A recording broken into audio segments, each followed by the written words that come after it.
la ley de Dios, llevando el mensaje de la palabra de Dios a todas las naciones desde Diuco y Barina, Carolina del Norte.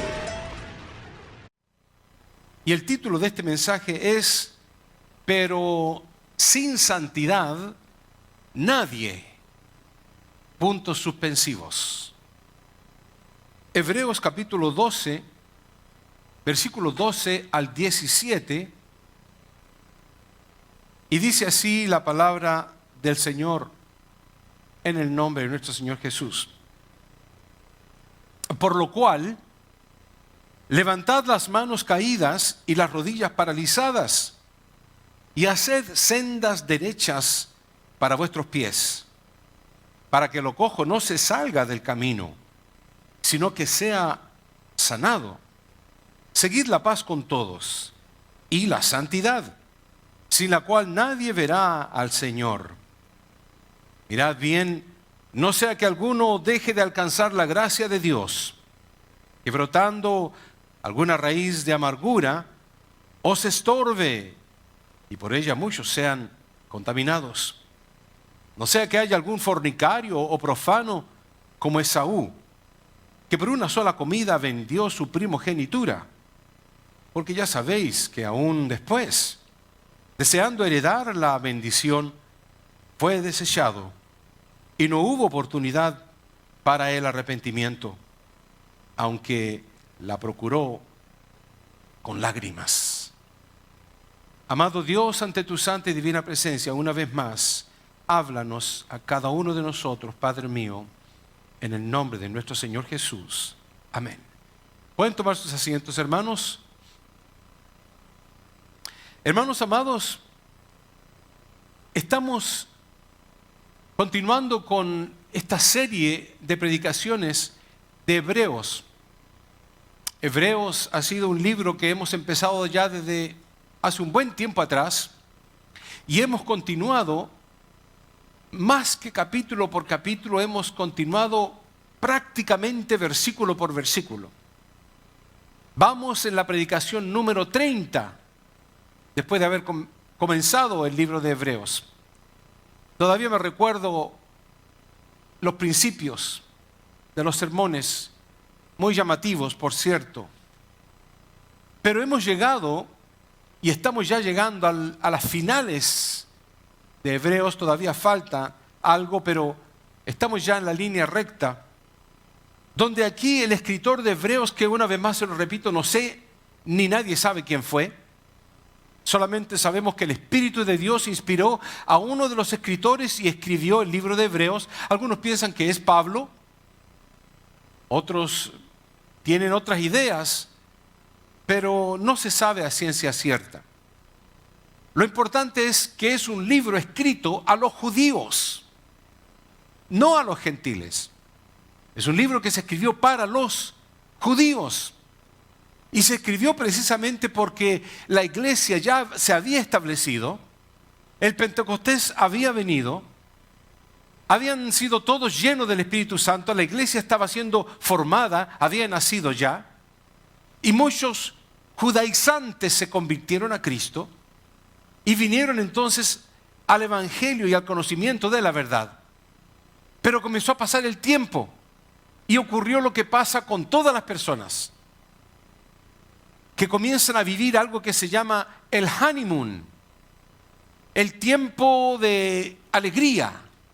Y muchas veces es corto el tiempo y poco.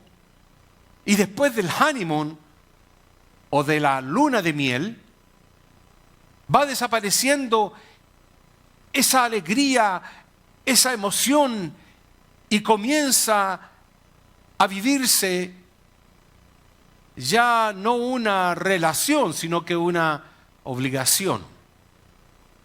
Y eso ocurre lamentablemente incluso en el ámbito cristiano.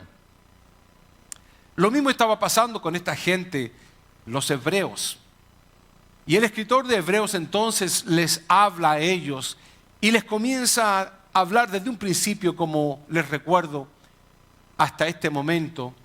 Y sigue insistiendo el escritor de Hebreos de que la vida debe ser una vida santa para Dios.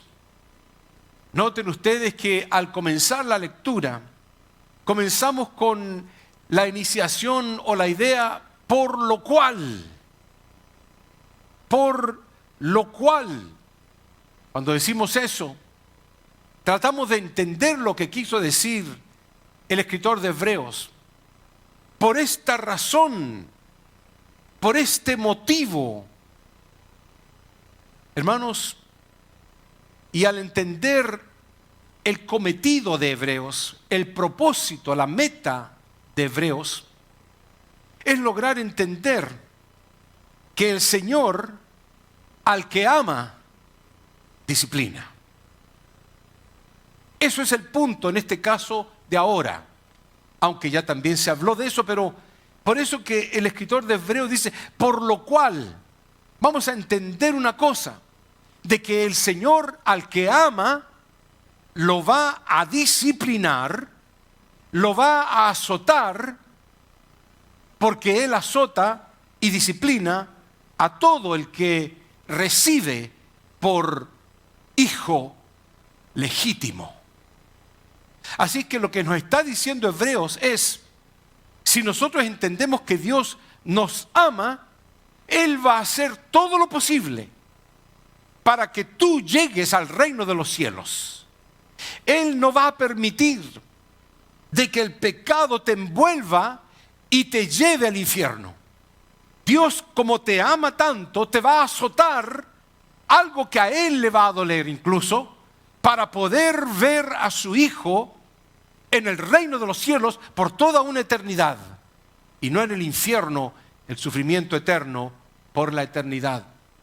Entonces lo que entendemos de Hebreos es que las tribulaciones y los sufrimientos vienen de Dios. Pueden llamarse pruebas, puede ser enfermedad, puede ser situaciones de finanzas incluso, como lo que le pasó a aquel joven que se retiró de la casa de su padre, gastó todo su dinero y al final quedó sin nada, y Dios lo permitió. Y cuando se vio sin nada, por fin él entró en sí y dijo, regresaré a la casa de mi padre y le diré, Padre, he pecado contra el cielo y contra ti. Pero vemos la reacción de su padre, que miraba hacia el horizonte para ver si venía su hijo, porque ahí está la clave. Nunca dejó de ser su hijo. Esa relación biológica de padre a hijo nunca iba a desaparecer. La misma relación que nos habla Pedro cuando dice que nosotros tenemos la naturaleza divina. Somos hijos de nuestro Padre en los cielos. Así que las tribulaciones y los sufrimientos vienen de Dios, pero Dios no te los envía, los azotes ni las tribulaciones porque te odia, sino que los envía porque te ama. ¿Y qué es lo que debemos entender en base a Hebreos? Es que la disciplina de Dios no es para nuestra destrucción, sino para nuestra santificación. Él te quiere santo, pero para poder entender lo que significa santo, tenemos que entender la etimología, la raíz de dónde viene esa palabra, lo cual implica que una persona santa es retirada de un lugar y puesta en otro lugar. Ya no pertenece más a este lugar, pertenece a este otro lugar nuevo. Eso significa santificación. Y Dios nos llama a santificación. Él nos llama a ser retirados del mundo y ser trasladados, transicionados a través del Espíritu Santo a una vida nueva, no mundanal, sino santa y espiritual. Entendiendo de que Dios provoca ciertas cosas con el propósito divino, y gloria sea a Dios por eso, porque si no fuera por eso, si Dios no nos amara, nos dejaría libres, hacer lo que queramos hacer, meternos quizás en qué cosa y eventualmente ser presas totalmente de Satanás, el diablo. Pero como Dios nos ama, nos previene de caer en esos lazos de pecado. Dios determina de que tu santificación y la mía es provechoso para nosotros. Él determina de que nuestra santificación sea la santificación posicional, la de un principio, la transicional, que es la que vivimos todos los días, o la santificación final, cuando lleguemos a la eternidad, es provechoso para nosotros. Cuando Cristo habló con sus discípulos, Él les dijo: les conviene que yo me vaya, porque al irme yo os enviaré el Espíritu Santo, lo cual vivirá dentro de vosotros, estará con ustedes, y Él os llevará a toda verdad y a toda justicia. Él os hará recordar las cosas que yo os he hablado. Él redargüirá vuestros corazones. Él prevendrá de que nos metamos en las cosas carnales, porque Dios previene de que nos vayamos al infierno, cueste lo que cueste. Y Él lo demuestra. Él prefiere que se sufra un poco aquí en esta tierra para vernos gozar eternamente en la vida eterna. Eso lo entendió Pablo. Eso lo entendió Pablo muy bien y lo dijo. Así que yo, dice Pablo, de esta manera corro, no como a la aventura, no a lo que me depara el futuro, no a lo que quiero yo. Porque una cosa es querer y otra cosa es necesitar. Yo necesito un carro que me movilice de aquí a mi casa y de mi casa al trabajo y a cualquier lugar. Yo necesito un vehículo. Pero ¿qué quisiera yo? Quisiera una troca de último año. Entonces la diferencia entre querer y necesitar es muy grande. Dios sabe lo que tú necesitas y también sabe lo que tú quieres. Pero lo que tú quieres no necesariamente te conviene. Por eso la palabra de Dios dice: para lo que nos es provechoso, para que participemos de su.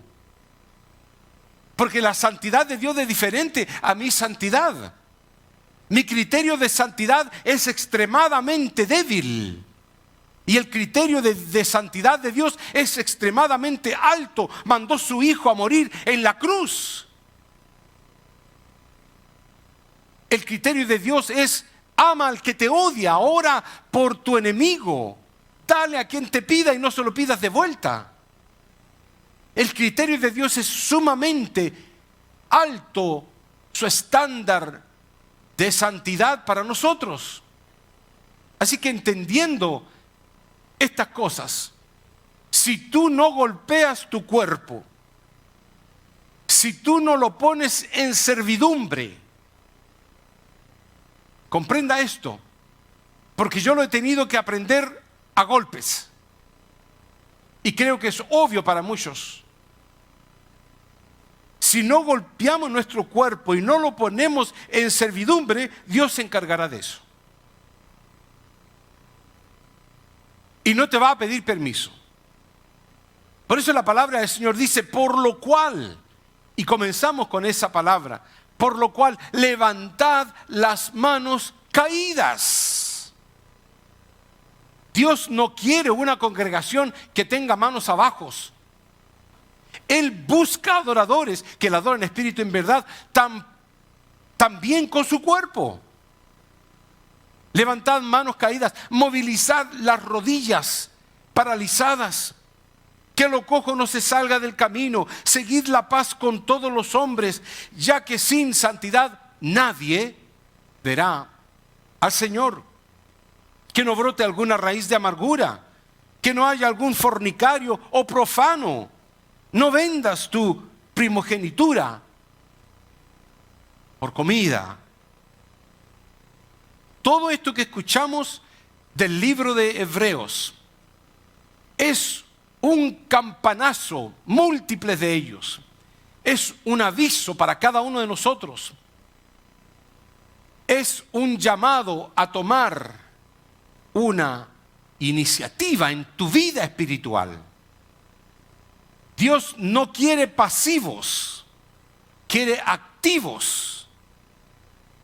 Esto es un llamado a ser intencional en tu vida cristiana, en la iglesia, en tu trabajo, en tu hogar, en donde quiera que estés manejando.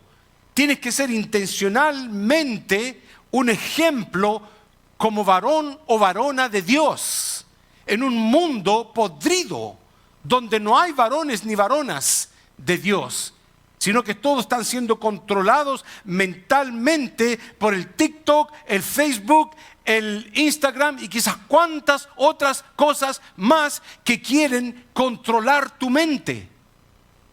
Pero Dios quiere que tú seas intencional y que tomes la iniciativa en contra de la mundanalidad que desea tu cuerpo, que tu cuerpo desea,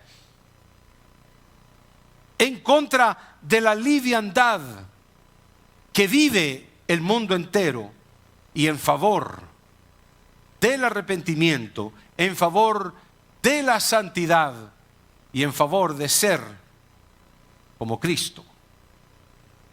Cuando el escritor de Hebreos menciona entonces estas palabras y dice levanta las manos caídas, no está dando una idea de que Dios busca adoradores que le engrandezcan con sus manos y que lo hagan con ánimo. Yo he escuchado decir a personas que dicen, bueno, Dios conoce mi corazón, yo no soy una persona expresiva. Nada de eso. Dios quiere que tú seas expresivo con Él. Dios quiere que tú le adores, que le cantes, que hables con cánticos, con salmodías. Lo dice la Biblia, está escrito. En el cielo dice, saltarán como corderitos en la manada de alegría. Es que no servimos a un Dios muerto. Servimos a un Dios vivo que te quiere ver vivo a ti también. Y que Él quiere recibir tu adoración. Moviliza las rodillas paralizadas. Significa dobla tus rodillas y humíllate ante Dios. No, yo no puedo, me duelen las rodillas cada vez que... Bueno, supongamos que por caso de salud no puedas. Entonces humilla y dobla y arrodilla tu corazón. Pero haz un esfuerzo. El esfuerzo no te va a llevar al reino de los cielos. Pero Dios va a ver ese esfuerzo. Lo que hace su hijo y su hija para ser un verdadero adorador. Y la palabra del Señor dice que lo cojo no se salga del camino, implicando que tus debilidades no sean tan poderosas en tu vida espiritual que te vayan a descarriar. Sabemos que cojeas. Dios lo sabe también. Perfectamente. Pero que ese cojear no te haga salir del camino de la verdad de Cristo. ¿Qué es lo que decía Juan cuando gritaba a la gente allá en Galilea para que se fueran a bautizar? Él tomaba esas palabras de Isaías 40, voz que clama en el desierto, preparad camino a Jehová, enderezad calzada en la soledad de a vuestro Dios. Todo valle sea alzado, bájese todo monte y collado. ¿Sabe de qué está hablando él? No está hablando de collados, ni montes, ni montañas, ni pedazos de tierra. Está hablando de personas, está hablando de individuos que para poder llegar a Dios enderecen sus calzadas, que todo valle sea alzado, sea levantado y que todo monte se baje. Y dice, todo camino torcido se enderece, lo áspero se allane. Y ahí está el resultado, se manifestará la gloria de Jehová. Tú quieres que se manifieste la gloria de Jehová en tu vida. Esa altura de orgullo que tienes, bájalo. Humíllate ante Dios. Y si eres extremadamente como el valle, que no tienes deseo de hacer nada, que te sientes extremadamente con poca autoestima, pues Dios te quiere que tú te levantes para Él, porque tú eres un hijo lavado con la sangre de Jesús. No te quiere en una condición de podredumbre espiritual. Él entonces quiere que tu vida se aplane y dice, y se manifestará la gloria de Jehová y toda carne juntamente lo verá. No solamente tú vas a comprobar que Dios va a trabajar en tu vida, sino que otros también se van a dar cuenta de, wow, cómo Dios bendice a ese hombre, cómo Dios bendice a esa mujer. ¿Por qué? Porque se está haciendo un esfuerzo de adorar con sus manos, con sus pies, porque Dios busca ese tipo de adoradores. ¿Será verdad esto? Lo dice la palabra del Señor, porque la boca de Jehová ha hablado. Por eso les decía yo al principio, me sorprendo cuando la Biblia dice que todo se va a cumplir. Si quieres probar a Dios, pruébalo. Él te reta, Él te desafía. Pruébalo para ver cómo Dios te levanta, restaura tu familia, restaura tu hogar, hasta tus finanzas las restaura. Pero en lo que necesitas, no en lo que quieres. Lo cual hay una diferencia. El escritor de Hebreos sigue diciendo, seguid la paz con todos los hombres. Interesantemente, se nos está pidiendo de que hagamos un esfuerzo de ser pacificadores. Les explicaba a los hermanos la diferencia entre ser pacificador y pacifista. Hay una gran diferencia entre los dos. Pacifista es una persona que agarra el cartel y se pone a caminar diciendo, no hay guerra o no quiero guerra, tengamos paz. Ese es un pacifista. Pero un pacificador es una persona que se mete entre dos personas que están guerreando, que están peleando y trata de pacificarlos a los dos. Eso es lo que la Biblia nos llama a hacer. No solamente pacifistas, sino pacificadores. En lo posible, estad en paz con todos los hombres. ¿Qué nos dice Hebreo? Que no brote alguna raíz de amargura. ¿Por qué? Porque la amargura te quita precisamente la paz de Dios. No dejes de alcanzar la gracia de Dios. ¿Por qué? Porque por la gracia de Dios somos salvos. Si rechazamos la gracia de Dios, estamos rechazando el amor inicial de Dios. Porque por gracia somos salvos. Así que cuando hablamos de paz, hermanos, y siempre se habla de paz todo el tiempo, la paz de Dios se demuestra en la unidad. Todavía me recuerdo cuando hice un estudio de Pablo a los Corintios y se identifica el código de una iglesia sin paz. Se identifica la clave de un hogar donde no hay paz. ¿Cuál es? La pelea, la disensión. Esa es la clave.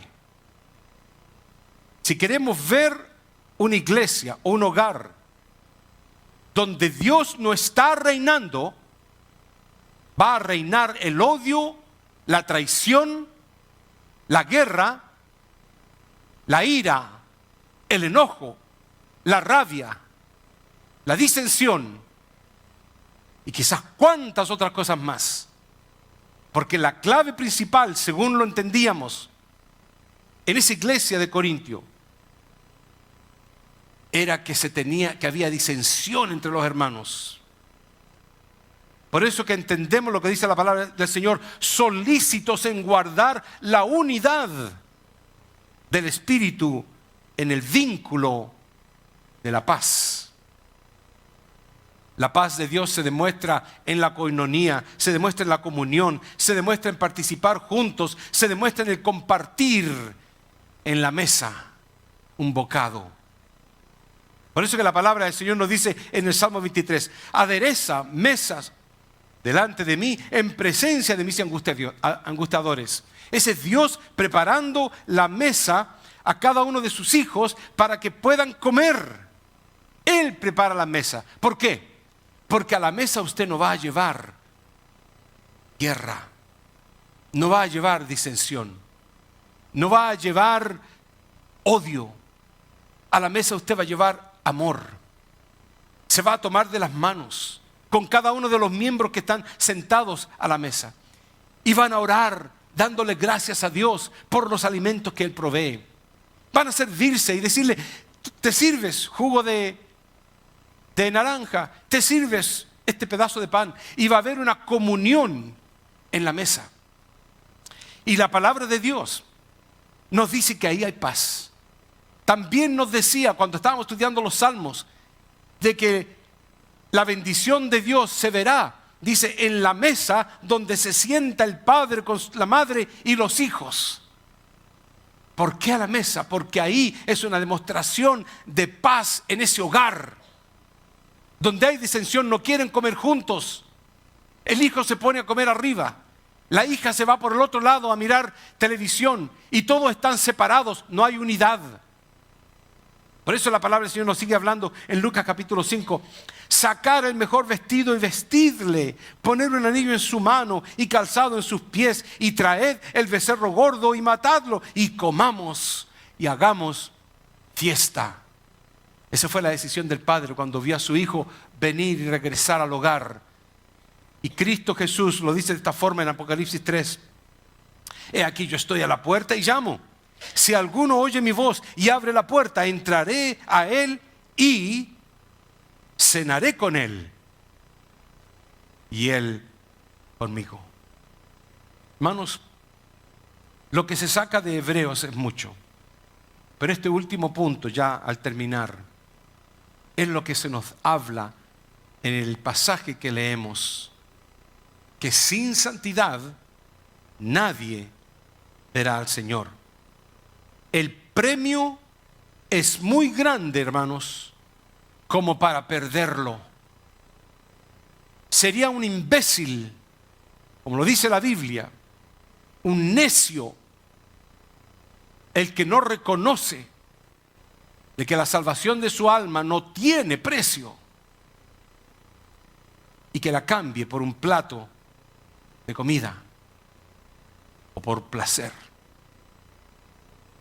Por eso Hebreos dice que no haya algún fornicario o profano entre ustedes, dice el escritor de Hebreos, porque la fornicación es pecado de hechicería y la hechicería proviene de Satanás el diablo. No vendas, dice Hebreos, tu primogenitura por comida. En otras palabras, no cambies tu salvación por un placer momentáneo. ¿A qué se refiere la palabra de Dios? ¿A qué se refiere la palabra de Dios? Eso fue lo que dijo Esaú. Esaú fue un hombre que fue a cazar alguna bestia, algún animal. Y cuando regresó tenía hambre. Y como tenía tanta hambre, la palabra del Señor lo dice de esta forma en Génesis 25:32. He aquí, yo me voy a morir. Ese es un pensamiento vano. Sabemos que todos vamos a morir, pero debiera darnos alegría de que si vamos a transicionar de esta tierra a la vida eterna para estar con nuestro Señor eternamente, es lo más grandioso que puede existir. Pero él dijo, aquí yo voy a morirme. ¿Para qué pues me servirá mi primogenitura? Es lo mismo que usted diga, yo voy a morirme. Eso de la salvación yo no lo creo, mejor voy a vivir la vida hoy. Mejor voy a comer todos los platos de lentejas que me sirvan. Voy a gozarla ahora. Voy a emborracharme ahora. Voy a endrogarme ahora. Voy a fornicar ahora. Voy a adulterar ahora. Total, eso que dicen los cristianos evangélicos de la salvación. Eso es lo que estaba pensando Esaú. Aquí yo me voy a morir, ¿para qué me servirá la primogenitura? Y dijo Jacob, júrame en este día.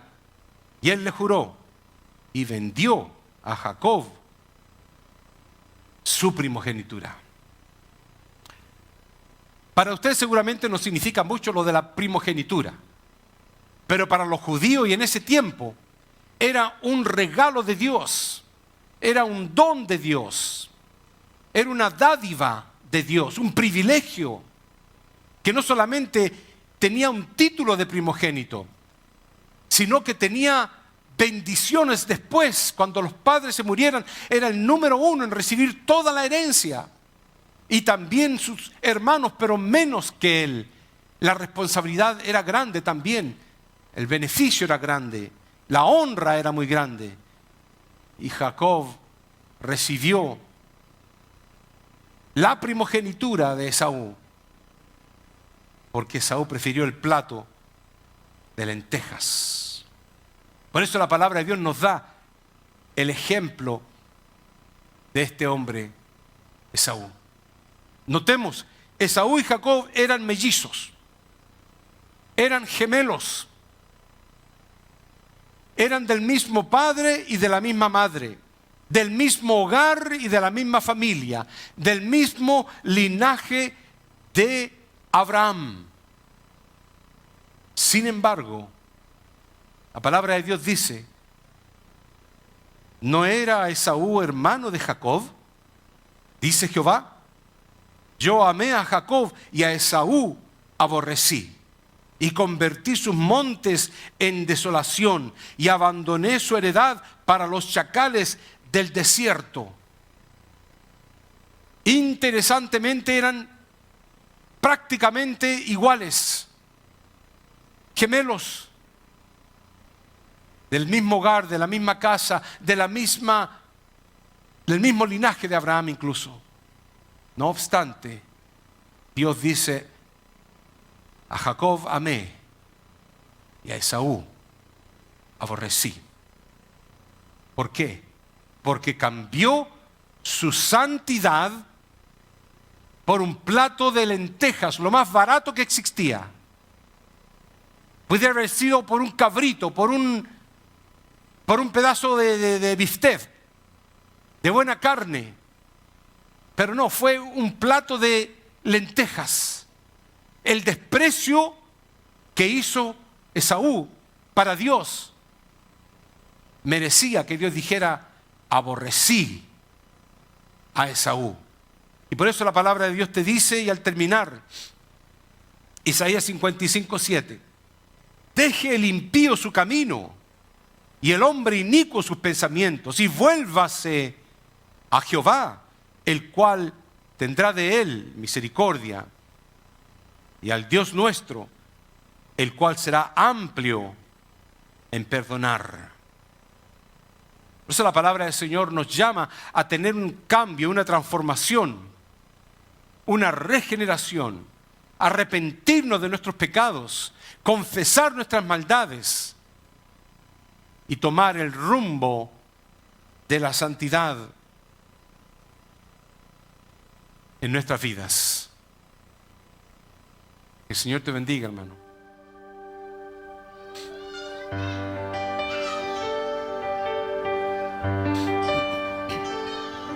Sabes que el mundo está roto, lo sé, y que el mal está avanzando, lo sé, pero sabes que la luz traspasará la oscuridad, lo sé. Quieres ver que todo nuevo un día será.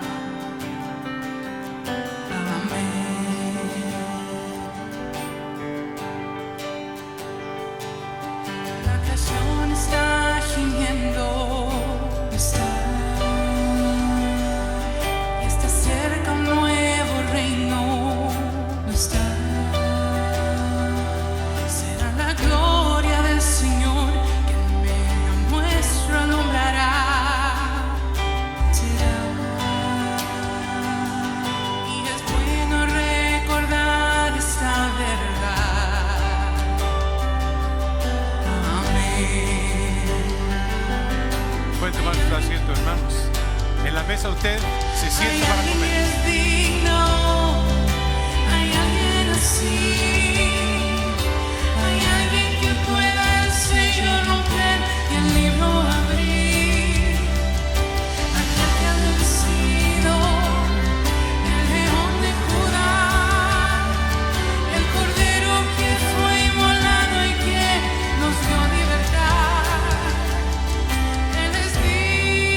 la ley de Dios, llevando el mensaje de la palabra de Dios a todas las naciones desde Fiuco y Varina, Carolina del Norte.